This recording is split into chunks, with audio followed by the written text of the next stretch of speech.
इस वीडियो को लाइक करें, हमारे चैनल को सब्सक्राइब कर बेल आइकन जरूर प्रेस करें हमारी लेटेस्ट वीडियो सबसे पहले देखने। दोस्तों नमस्कार, स्वागत है एक बार फिर से आज की बड़ी और ताजा खबरों में। आपको बता दें कि केंद्रीय मंत्री अश्विनी चौबे ने तेजस्वी यादव पर बोला तगड़ा हमला। बोले जो अपने पिता का नहीं हुआ वो जनता का कैसे होगा। वहीं मेवालाल के इस्तीफे के बाद अटैक मोड में आई जेडीयू तेजस्वी यादव से मांग रही इस्तीफा, कहा छेड़ा है तो छोड़ेंगे नहीं। वहीं मेवालाल के बाद मंगल पांडे को भी तत्काल मंत्रिमंडल से बाहर करने की उठी मांग। वहीं मुख्यमंत्री नीतीश कुमार की जेडीयू में ही नहीं बल्कि बीजेपी, आरजेडी और सीपीआई एमएल में भी हैं गंभीर आरोप वाले विधायक। वहीं इस्तीफे पर बोले मेवालाल चौधरी, मैं मुख्यमंत्री नीतीश कुमार का सच्चा सिपाही, उनकी छवि के लिए दी कुर्बानी। वहीं शिक्षा मंत्री मेवालाल के बाद अब नीतीश के स्वास्थ्य मंत्री को हटाने की उठी मांग। आरजेडी बोली जनता की आवाज सुने सरकार। वहीं अब झारखंड में भी चलेगा योगी सरकार का ठोक दो फॉर्मूला। और भी बड़ी खबरों को जानने के लिए वीडियो के एंड तक बने रहिए हमारे साथ। बस आपसे निवेदन है, कृपया वीडियो को लाइक कर दें, चैनल को सब्सक्राइब कर लें और घंटी बटन जरूर दबा दें।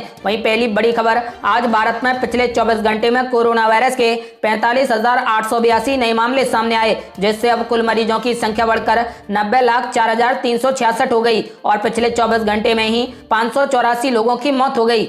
वह बड़ी खबर, केंद्रीय मंत्री अश्विनी चौबे ने तेज रफ्तार तेजस्वी यादव पर बोला तगड़ा हमला। बोले जो अपने पिता का नहीं हुआ वो जनता का कैसे होगा। जी आपको बता दें कि विवादित बयानों को लेकर चर्चा में रहने वाले बीजेपी के फायर ब्रांड नेता केंद्रीय स्वास्थ्य राज्य मंत्री अश्विनी चौबे छठ महापर्व को लेकर बक्सर पहुंचे, जहां पर उन्होंने छठ व्रतियों के बीच पूजन सामग्री का वितरण किया। इस दौरान सोशल डिस्टेंसिंग की जमकर धज्जियां उड़ी। प्रसाद वितरण के दौरान भगदड़ जैसी स्थिति दिख रही थी। हालांकि बाद में स्थिति पर काबू पा लिया गया और शांतिपूर्ण तरीके से कार्यक्रम संपन्न किया गया।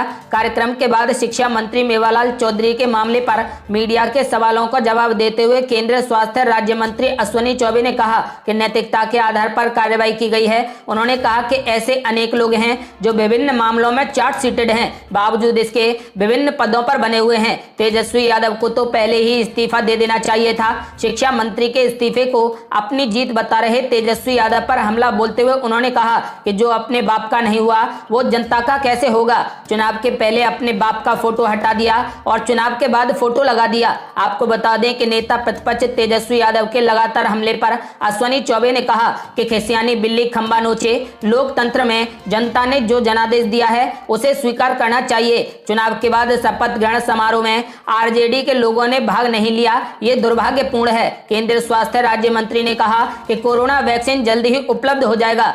वह अगली बड़ी खबर, मेवालाल चौधरी के इस्तीफे के बाद अटैक मोड में आई जेडीयू तेजस्वी यादव से मांग रही इस्तीफा, कहा छेड़ा है तो छोड़ेंगे नहीं। जी आपको बता दें कि बिहार सरकार के नए शिक्षा मंत्री और जेडीयू के नेता मेवालाल चौधरी के गुरुवार को मंत्री पद से इस्तीफा देने के बाद भी मामले पर लगातार राजनीति जारी है। विपक्ष शिक्षा मंत्री के इस्तीफे को लेकर लगातार हमलावर है और लगातार सरकार को घेर रही है। ऐसे में अब जेडीयू भी सियासी घमासान के बीच मेवालाल चौधरी के इस्तीफे को लेकर अटैक मोड में आ गई है और तेजस्वी यादव से इस्तीफा मांग रही है। पार्टी प्रवक्ता संजय सिंह ने कहा कि नेता प्रतिपक्ष तेजस्वी यादव आईआरसीटीसी के होटल घोटाले में न सिर्फ आरोपी हैं बल्कि चार्ज शीटेड भी हैं। इस मामले में वो जमानत पर हैं। ऐसे में उन्हें प्रतिपक्ष के पद से इस्तीफा देना चाहिए। 23 नवंबर से विधानसभा का सत्र शुरू होने वाला है। ऐसे में संजय सिंह ने कहा कि सदन में इस मामले को उठाया जाएगा, छेड़ा है तो छोड़ेंगे नहीं। आपको बता दें कि सूत्रों के हवाले से मिली जानकारी के मुताबिक मुख्यमंत्री नीतीश कुमार ने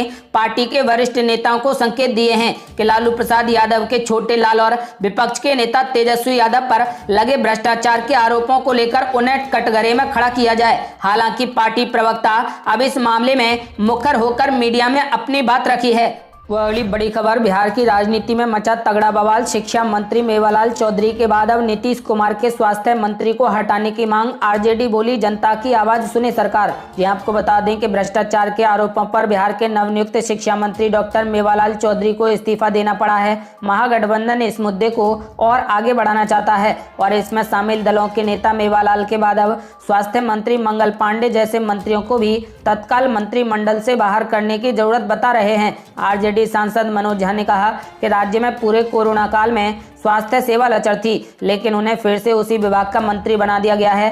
बिहार में स्वास्थ्य विभाग में अलग चेहरा देना चाहिए, क्योंकि वे एक कठपुतली हैं जिनकी डोर कहीं और है। इसी क्रम में भाकपा माले के राज्य सचिव कुणाल ने कहा कि मेवालाल के बाद मंगल पांडे जैसे मंत्रियों को भी तत्काल मंत्रिमंडल से बाहर किया जाना चाहिए। उन्होंने आरोप लगाया कि लॉकडाउन के समय में मंगल पांडे नकारा साबित हुए हैं। पूरे बिहार में लगातार उनकी बर्खास्तगी की मांग उठाती रही है, लेकिन फिर से उन्हें स्वास्थ्य मंत्री बना दिया गया है। आपको बता दें कि कुणाल ने यह भी कहा कि उनके मंत्रित्व काल में स्वास्थ्य व्यवस्था की हालत चरमरा रही है, लेकिन सरकार ने उन्हें फिर से इसी मंत्रालय की जिम्मेदारी दे दी है। सरकार को बिहार की जनता की आवाज सुननी चाहिए और उन्हें तुरंत पद से हटाना चाहिए। वह अगली बड़ी खबर मुख्यमंत्री नीतीश कुमार की जेडीयू में ही नहीं बल्कि बीजेपी, आरजेडी और सीपीआई एमएल में भी हैं गंभीर आरोप वाले विधायक। जी आपको बता दें कि बिहार में मुख्यमंत्री नीतीश कुमार ने भ्रष्टाचार के आरोपी मंत्री मेवालाल चौधरी से इस्तीफा ले लिया है। इस्तीफा न होने तक विपक्ष के नेता तेजस्वी यादव सरकार पर हमलावर थे।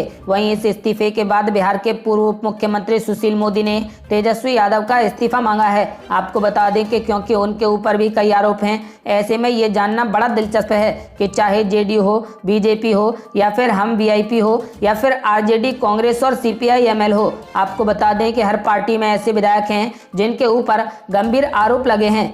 वह अगली बड़ी खबर मेवालाल चौधरी के शपथ ग्रहण समारोह में अमित शाह के शामिल होने पर उठे तगड़े सवाल। जी आपको बता दें कि भाकपा राष्ट्रीय सचिव अतुल कुमार अंजान ने कहा कि मेवालाल चौधरी के भ्रष्टाचार की जानकारी पूरे देश को थी। मेवालाल के शपथ ग्रहण समारोह में सब कुछ जानते हुए भी देश के गृह मंत्री अमित शाह शामिल हुए। उन्होंने कहा कि केंद्रीय गृह मंत्री की उपस्थिति में मेवालाल चौधरी ने शपथ ली और प्रधानमंत्री नरेंद्र मोदी ने दिल्ली में उस तथाकथित विजय और मंत्रिमंडल के गठन को अपनी सहमति दी। भाजपा जदयू गठबंधन बिहार में सबसे बड़ा गठबंधन है। उनके नेता को नैतिक जिम्मेदारी भी लेनी चाहिए और बिहार और देश से माफी मांगनी चाहिए। अंजान ने आगे कहा कि बिहार के 14 शपथ लिए मंत्रियों में 8 मंत्रियों पर आपराधिक मामले दर्ज हैं। प्रधानमंत्री और भाजपा के नेता राजनीतिक नैतिकता की वकालत करते हैं। उन्हें तत्काल बिहार में इन मंत्रियों को हटाने के लिए कदम उठाने चाहिए। वह अगली बड़ी खबर राहुल गांधी ने उठाया मनरेगा मजदूरों का मुद्दा, बोले मोदी सरकार को चल रही गरीबों के अधिकार। जी आपको बता दें कि कांग्रेस के पूर्व अध्यक्ष राहुल गांधी ने एक बार फिर से केंद्र की मोदी सरकार पर तगड़ा निशाना साधा है। इस बार राहुल गांधी ने ट्वीट करते हुए मनरेगा मजदूरों का मुद्दा उठाया। राहुल गांधी ने कहा कि मोदी सरकार सिर्फ बातें करती है और गरीबों के अधिकारों को कुचल रही है। राहुल गांधी ने ट्वीट करते हुए सरकार की ओर से कोरोना वायरस की रोकथाम के लिए लगाए गए लॉकडाउन का भी जिक्र किया और उसे तुगलकी फरमान करार दिया। राहुल गांधी ने कहा कि लॉकडाउन के कारण करोड़ों मजदूर सड़क पर आ गए। वहीं अब सरकार ने मनरेगा की कमाई को भी बैंक से निकालना मुश्किल कर दिया है। राहुल गांधी ने ट्वीट करते हुए लिखा कि पहले किया तुगलकी लॉकडाउन करोड़ों मजदूरों को सड़क पर ले आए, फिर उनके एकमात्र सहारे मनरेगा की कमाई को बैंक से निकालना दूभर कर दिया। सिर्फ बातों की है मोदी सरकार को चल रही गरीबों के अधिकार। आपको बता दें कि हाल ही में एक मीडिया रिपोर्ट में एक सर्वे सामने आया है जिसमें बड़ा खुलासा किया गया है कि मनरेगा मजदूरों को अपनी ही दिहाड़ी निकालने के लिए बैंकों के चक्कर लगाने पड़ते हैं। आपको बता दें कि इसी वजह से राहुल गांधी ने केंद्र की मोदी सरकार पर तगड़ा निशाना साधा है। वह अगली बड़ी खबर अब झारखंड में भी चलेगा योगी सरकार का ठोक दो फॉर्मूला। जी आपको बता दें कि ठोक देंगे वाला फॉर्मूला अब झारखंड में भी चलेगा। यूपी का मुख्यमंत्री बनने के बाद योगी आदित्यनाथ ने एनकाउंटर को खुली छूट दे दी थी। उनके इस बयान की बड़ी चर्चा हुई थी। योगी ने कहा था कि अपराधियों की जगह या तो जेल में है या फिर ऊपर है। उन्होंने तो बदमाशों को यूपी से बाहर चले जाने की खुली चेतावनी दी थी। उसके बाद राज्य में पुलिस मुठभेड़ का सिलसिला शुरू हो गया था। कुछ मारे गए, कुछ एनकाउंटर में घायल हो गए, कई जेल चले गए, कुछ ने तो खुद ही थानों में जाकर पुलिस के सामने सरेंडर कर दिया। विपक्ष ने योगी के इस ठोको नीति का जमकर विरोध किया।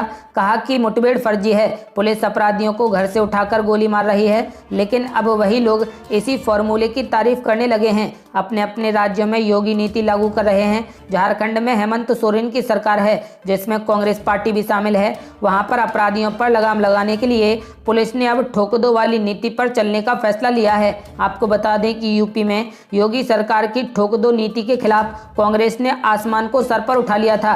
पार्टी महासचिव और यूपी का प्रभारी बनने के बाद तो प्रियंका गांधी ने योगी आदित्यनाथ के खिलाफ मुहिम छेड़ दी थी। कुछ जगहों पर पार्टी कार्यकर्ताओं ने सड़क पर उतरकर विरोध प्रदर्शन किया था। योगी सरकार पर विरोधियों को ठिकाने लगाने के आरोप लगाए गए, लेकिन अब वही कांग्रेस और जेएमएम वाली सरकार इसे लागू कर रही है। बड़ी बड़ी खबर, मास्क न पहनने वालों पर दिल्ली पुलिस हुई बेहद सख्त। शुक्रवार को 2500 लोगों के कटे चालान। जी आपको बता दें कि राजधानी दिल्ली में कोरोना के लगातार बढ़ते मामलों को देखते हुए दिल्ली सरकार के साथ साथ दिल्ली पुलिस भी बेहद सख्त नजर आ रही है। आपको बता दें कि दिल्ली सरकार ने मास्क न पहनने वालों का चालान 500 रुपए से बढ़ाकर 2000 रुपए कर दिया है। तो वहीं दिल्ली पुलिस भी अलग अलग टीमें बनाकर मास्क न पहनने वालों के चालान काट रही है। शुक्रवार को दिल्ली पुलिस ने 2430 लोगों के मास्क न पहनने को लेकर चालान काटे।